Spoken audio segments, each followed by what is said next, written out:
La lecture de presse du jour sur Alliance 92.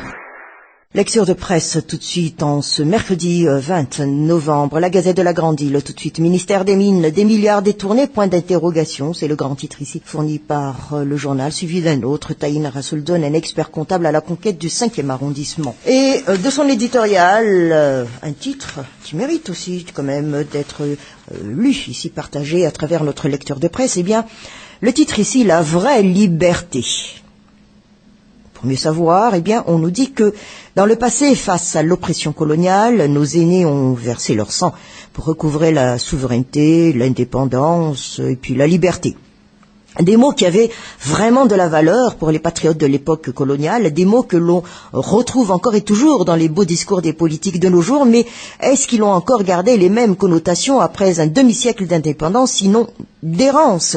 C'est justement ici la réflexion posée par l'éditorialiste du journal La Gazette de la Grande Île. D'ailleurs, jamais on n'a autant utilisé les mots souveraineté nationale, mais plus on l'a évoqué, plus on se sentait réellement à la merci des grandes puissances coloniales. Et à trop vouloir faire croire aux Malgaches qui sont libres maintenant, eh bien on les a poussés vers l'anarchie, la désobéissance civile. C'est peut-être un peu dur à assumer, mais la révolution du petit peuple d'une certaine époque y est pour quelque chose. On dirait que les gens ne respectent plus rien. Même pas les moindres mesures de sécurité, comment attacher la ceinture de sécurité quand on est au volant. Certains n'hésitent même pas à monter à trois avec un bébé sur un scooter en cette période de pluie. Ce qui est plus inquiétant, soulève ici l'éditorialiste du journal La Gazette de la Grande Île, c'est que ces insouciants libérés, comme on le dit, ne mettent pas seulement leur vie en péril, mais ils constituent également une menace pour tout le monde. Pour ne citer que ceux qui n'arrêtent pas de creuser dans les coupes et sissonnent, tout en fragilisant ainsi les digues. On aurait parié que, du temps de la colonisation, personne n'aurait jamais osé y toucher, par peur des Vasas et des Sénégalais cannibales. Par contre, les inondations qui pourraient arriver à tout moment ne les inquiètent pas du tout. Et il en est de même pour l'érosion du sol qui aura des conséquences dévastatrices sur la sécurité alimentaire du pays. En somme, eh bien, c'est la notion même de liberté et de souveraineté qui n'a pas été appréhendée par la plupart de nos compatriotes. Pourtant, ce n'est pas si compliqué que ça. En 2009, nous illustre encore ici l'éditorialiste de la Gazette de la Grande Île. Des centaines de milliers de Malgaches sont descendus dans la rue pour libérer le pays d'une dictature et remettre en place un état de droit. Mais après, qu'est-ce qui s'est passé? L'insécurité est montée d'un cran, tant dans le milieu urbain qu'à la campagne. Les trafics de drogue, bois précieux ont connu une ampleur inimaginable. Est-ce bien cela la liberté que nous voulons? Ici, une question est posée. Une carte blanche accordée aux trafiquants et magouilleurs? Sûrement pas. Dixit ici la Gazette de la Grande Île. On enchaîne également avec Courrier de Madagascar en grand titre. Finanana Antantsavopuz Natafia Katarek Mbiful Nisamat. Concurrence déloyale, non-assistance de l'État, l'industrie malgache est au plus bas. Deux grands titres ici fournis par Courrier de Madagascar en page 1 de son éditorial, et puis un titre aussi qui mérite d'être partagé. Parano, point d'exclamation. C'est le titre. En cette période cruciale, où les Malgaches doivent ainsi choisir celui qui sera amené donc à les diriger sous la nouvelle République, eh bien l'inquiétude monte d'un cran, non pas à cause de l'importance de l'enjeu, mais du fait des analyses de certains se disant des spécialistes de la géopolitique. En effet, argumente ici l'éditorialiste de Courrier de Madagascar, à les entendre, tout ne serait que mascarade, une mise en scène afin de mettre à la magistrature suprême du pays quelqu'un, entre guillemets, que la communauté internationale aurait choisi. Ainsi donc, d'après eux, le processus électoral, ainsi donc que toutes les négociations qui ont été menées, auraient été dirigées par cette dernière, ou du moins une certaine frange de cette communauté, dans l'objectif de faire main basse sur les richesses du pays par l'entremise de dirigeants à leurs bottes. Et puis donc, parmi ces richesses, ici, à l'éditorialiste, nous citer, entre autres, donc, les ressources minières, dont Madagascar regorge, notamment les pierres précieuses, les minerais de toutes sortes, mais surtout, le pétrole. Les essences rares figurent également parmi ces trésors si convoités et pour lesquels l'avenir de 20 millions de Malgaches compterait si peu pour ceux qui tirent les ficelles de ce grand spectacle. Eh bien, pour ces grands connaisseurs de politique mondiale, donc, et la population n'a jamais été maîtresse de son destin, car tout ce qui est passé et tout ce qui se déroule actuellement a été manigancé par d'autres, par cette communauté internationale dont le principal objectif ne serait assurément pas le mieux-être des Malgaches, ni un quelconque développement du pays. Et si, à l'éditorialiste, nous faire un peu un retour en arrière par rapport à l'histoire. Le mouvement estudiantin de 1972 qui aboutit donc à la démission de Tirana, l'arrivée d'un certain Didier Ratier au règne du pouvoir, ainsi que son règne de presque un quart de siècle, le mouvement des forces vives en 91, la présidence du professeur Zaffielbert, la dictature de Marc Ravalman, et puis le mouvement orange, la transition et enfin la sortie de crise via les élections. Tout cela à un grand ordonnateur, qui est la communauté internationale. Et si des retards ont été constatés dans cette ordonnance qui ne vise que les richesses du pays, ce serait à cause de conflits internes, d'une guerre d'hégémonie entre des factions rivales au sein de ces dernières. Néanmoins, eh bien, le retour à la normale est vite fait car des accords ont été contractés car leur rivalité ne peut être que passagère eu égard à l'immense gâteau que constitue Madagascar. En fait, il s'agirait pour les membres de cette communauté de presser donc Madagascar comme un citron pour en extraire jusqu'à la dernière goutte. Et face à ce sombre tableau où les millions de Malgaches comptent pour des prunes, comment ne pas être inquiet? Et si c'était vrai, pose comme question ici l'éditorialiste de Courrier de Madagascar. Ne peut-on s'empêcher de se demander, surtout quand on voit les comportements erratiques, contradictoires, voire incompréhensibles des politiciens et des dirigeants? Et si finalement nous, c'est-à-dire, nous dit ici l'éditorialiste Courrier de Madagascar, simples citoyens, mais également ces princes qui nous gouvernent, n'étions finalement que des pions et que tout se décidait ailleurs par d'autres personnes? Néanmoins, même si les prétendus spécialistes en géopolitique et en haute politique sont si assurés de leurs faits qu'on a presque envie de les suivre et de les croire dans leur délire, ils ne sont pas trop obnubilés, obsédés par cette communauté internationale. Et quand c'est trop, on n'y croit plus. On aurait plutôt tendance à croire à un dérangement mental, une certaine forme de paranoïa dont seraient victimes les tenants de ces théories de complot. Voilà. C'est ici donc l'éditorial de Courrier de Madagascar. Madagascar Matin, apparition d'un changement de mentalité, plainte de parents suite à punition corporelle. De quoi s'agit-il? C'est le grand titre du journal. Aux dernières nouvelles, l'enseignante poursuivie serait écrouée en détention préventive. L'affaire remue et divise la population d'un grand quartier d'Ambatondjazaka. D'un côté, les parents qui voient un grand déséquilibre entre les fautes et les sanctions. De l'autre, une minorité de l'opinion locale estimant qu'il est temps de revenir à une éducation à la dure. Mais humeur, l'éditorial ici de Madagascar Matin nous dit en titre « Rideau de fumée suite à de simples mirages ».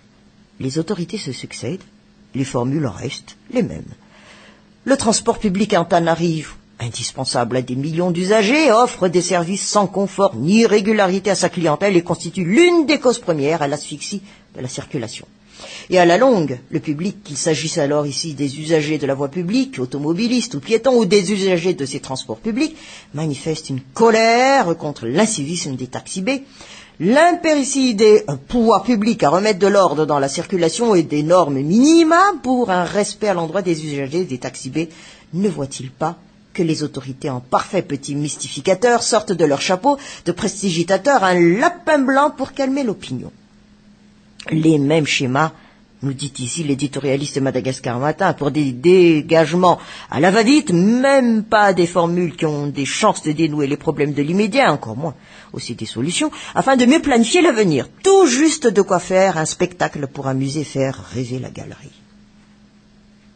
Et ici, à l'éditorialiste de nous faire rappel des moyens de transport promis. Ni tramway, nommé désir, ni bus chinois, tel que l'on a présenté ces artifices, même à avoir été réalisés fidèlement au rêve, n'aurait pu dénouer les problèmes. Ce n'est pas en donnant un coup de jeune à une ligne poussive de banlieue que l'on peut la baptiser tramway. Les bus chinois, poudre de perlimpinpin, même si le projet avait pu prendre le jour, n'aurait ni soulagé de leur inconfort les usagers, ni désengorgé la circulation urbaine. Bravo de n'avoir réussi à mettre en service ni le tramway, ni les bus chinois, dixit l'éditorialiste de Madagascar Matin. Le cynisme s'y est bien à saluer les échecs de ces inepties. Un sens de responsabilité dans la fonction de maire ou de président interdirait de projeter et surtout de montrer tout un spectacle à propos de tel château de cartes. Et s'il faut bien emprunter des principes à des phrases célèbres, à des mots d'auteur, les décideurs ne peuvent que transposer en Tanarive le fait qu'en Tanarive, ne se fera pas en un jour, ce qui ne saurait servir de prétexte à se contenter de bricolage ou à tout laisser à volo, comme à l'heure actuelle les roues transformées en cours d'eau durant les heures de pluie en raison du système d'évacuation mal entretenu. Et quand on regarde ces gens de grande vocation, ostensiblement emplis de piété lors des offices religieux, une idée envahit l'esprit et une fameuse phrase saute à la figure. Antananarive, faut bien une messe. Le journal Les Nouvelles, industrie malgache, la crise cyclique nuit à la relance, grand titre ici, mise à la une par le journal. La crise a été dure à vivre pour les industriels malgaches, entre la dépréciation de l'ariard, la baisse du pouvoir d'achat de la population et l'envahissement des produits importés. Ils ne savent plus où donner de la tête. Leur survie à cette crise est une grande réussite et donne accès à un nouvel esprit de conquête et de défi pour l'avenir, légende qui accompagne ce grand titre. Mais en attendant, le 20 décembre, un mois pile avant la tenue des législatives et du second tour de la présidentielle, tous les acteurs sont-ils prêts pour y faire face? Première phrase ici de l'éditorial du journal Les Nouvelles. Qui dit acteur, dit parti politique, candidat, société civile, observateur, partenaire, en tout genre. En tout cas, les aveux sont sortis cette semaine. Chacun a reconnu son tort dans l'organisation du premier tour, notamment des membres du gouvernement et l'organe chargé de préparation des élections, la Sénite, et ces derniers se rattrapent néanmoins en affichant leur volonté de combler les lacunes. Tout porte ainsi à croire que les élections du 20 décembre prochain seront irréprochables, ce qui est tout à fait possible. Après toutes les résolutions prises, nous avance ici l'éditorialiste du journal Les Nouvelles. Et du côté des candidats, tout va bien, surtout pour les législatives. La présidentielle semble en effet avoir perdu de son ampleur dans cette seconde phase du processus. Les deux candidats finalistes y sont peut-être pour quelque chose. Être un candidat se disant favori, un autre rassembleur, le choix est difficile. La combinaison des deux serait peut-être la solution, mais vu la place qu'occupent leurs entités d'origine respectives sur l'échiquier politique ces temps-ci, il n'est pas encore envisageable de les voir s'entendre. En tout cas, ils ont déjà accepté de passer à l'oral tant auprès des investisseurs étrangers que nationaux, cela afin de convaincre ces derniers avec projet. Et dans ce même registre, enchaîne encore ici l'éditorialiste du journal Les Nouvelles, les autres acteurs se focalisent sur les législatives. De petits QG se forment un peu partout dans la ville, sans complexe, face aux grands bâtiments de certains candidats bien financés. Patriotisme ou simple curiosité, question posée, les candidats ne semblent pas avoir tiré des leçons du premier tour de la présidentielle. Peu importe les capacités morales, intellectuelles, l'argent mène la danse. Et d'ici peu, la campagne va débuter et le pays entrera à nouveau dans un climat d'effervescence ajouté à l'ambiance des fêtes de fin d'année. Va pour les élections donc, nous dit ici l'éditorialiste du journal Les Nouvelles. Une autre campagne se prépare également, celle des litchis. Comme la sortie de crise, ce moment est également tant attendu, mais contrairement à la crise, celui-ci est de passage seulement. Mais au moins, tiens, tout le monde en profitera. Du petit cultivateur au grand investisseur, chacun trouvera son lot. Les trottoirs seront bientôt rouges de litchis et les bacs à ordures affreusement bondés à tel point que la commune déjà en difficulté ne pourra pas tout gérer. Comme les politiciens, les litchis ont également passé leurs épreuves à travers un tri très rigoureux. Les meilleurs iront à l'extérieur et le reste est coulé au pays, ce qui pourrait offrir une petite bouffée d'oxygène à l'économie malgache. Et ajouter à cela la pluie qui commence à tomber lentement mais sûrement, afin d'effacer les saletés et les défaites. Par la suite. Le journal La Vérité spirale à la hausse des prix sur le marché. Les spéculateurs ne voient que le bout de leur nez. Intoxication par viande de tortue de mer en Tirane, on a 3 morts, plus de 29 personnes malades. De grands titres ici fournis puisqu'on parle d'élections. Éventuelle fraude électorale au scrutin du 20 décembre. La Sénite double sa vigilance. Grand titre ici donné aussi parmi les articles en page 3 du journal La Vérité. Eh bien, contrairement donc aux apparences, la Sénite n'est pas indifférente ainsi à la série de critiques émises à son encontre, et ce au lendemain de la tenue du premier tour de la présidentielle. Ainsi appelé à préserver les acquis et doubler sa vigilance à l'occasion de l'organisation du second tour, cet organe, nous dit ici Le journal La Vérité ne cesse de rassurer l'ensemble de l'électorat que la deuxième étape sera mieux organisée que la première. Il est important, difficile de croire au miracle en si peu de temps, nous dit ici le journal La Vérité. Par ailleurs, la majorité des électeurs non inscrits sur la liste est privée de leurs droits. Lors du premier tour, continue de l'être le 20 décembre prochain, et la liste additive, car il y en aura, ne contiendra que 7% des électeurs, ainsi ceux qui sont déjà inscrits mais qui ne sont pas en possession de leur carte d'électeur. Néanmoins, le président de la Sénite se montre donc confiant qu'il n'y aura pas de place pour les fraudes électorales lors du second tour, bien que les tentatives de ce genre ne manquent sûrement pas, nous dit ici le journal La Vérité. Faut-il rappeler aussi que le nombre des votants supérieur à celui d'inscrits a trahi la trace de cette mauvaise pratique dans certains bureaux de vote lors du scrutin. Et la décision de la Sénite de limoger certains responsables des bureaux de vote bien avant le deuxième tour témoigne que, du moins, le doute plane que la sincérité de ces derniers dans l'accomplissement de leur mission. Par ailleurs, les élections jumelées seraient beaucoup plus compliquées. Question organisation et les risques seraient davantage nombreux. Malgré tout, la Sénite se trouve à sa deuxième expérience le 20 décembre prochain et maîtrisera beaucoup plus les agissements de ses agents éparpillés dans toute l'île. L'Express de Madagascar nous met à sa une présidentielle, probable annulation massive de résultats, grand titre, légende qui accompagne, à 48 heures de la proclamation des résultats officiels du premier tour de l'élection présidentielle par la Cour électorale spéciale, il est de plus en plus probable que des résultats risquent d'être annulés pour irrégularité. Reste à savoir leurs impacts sur les résultats restants. À qui profiteront les annulations? C'est encore une question ici posée à travers cette légende. Ainsi, parlant de fraude électorale, les dossiers entre les mains de la justice. Un article en page 6 du journal L'Express de Madagascar, du concret. Ainsi, donc, Florent Rakotorsou, qui porte la double casquette de ministre de l'Intérieur et de celui de la Justice, a indiqué que des irrégularités avaient été constatées durant le premier tour de la présidentielle. Il a notamment soulevé l'existence de fraude dans certains bureaux de vote, ainsi que des entraves aux règles régissant les élections, et a déclaré que des poursuites pénales seraient intentées contre les contrevenants.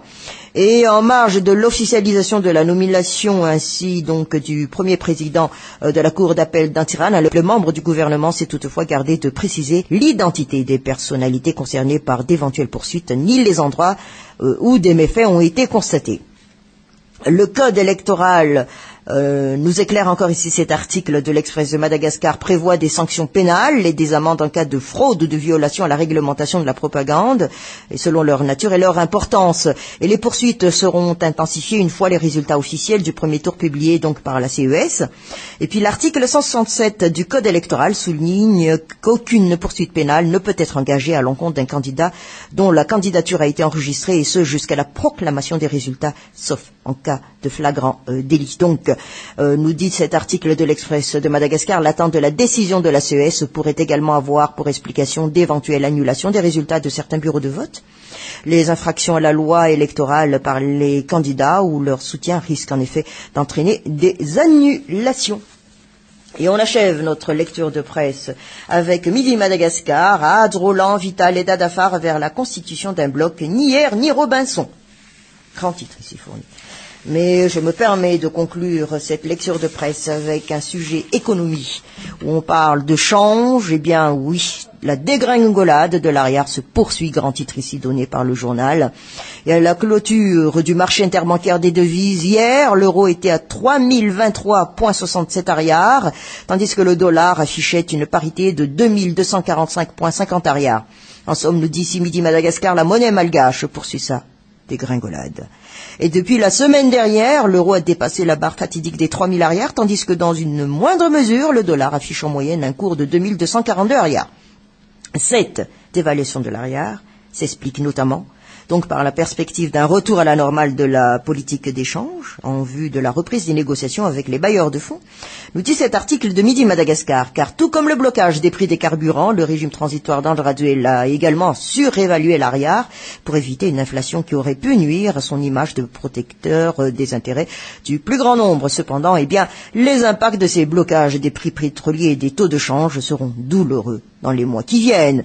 Dans tous les cas, si Madagascar revient sous programme du FMI, aussi bien les taux de change que les prix du carburant suivront la loi normale du marché, et avec ce que cela suppose de conséquences néfastes en matière d'inflation et de prix. Nous conclut cet article de Midi Madagascar.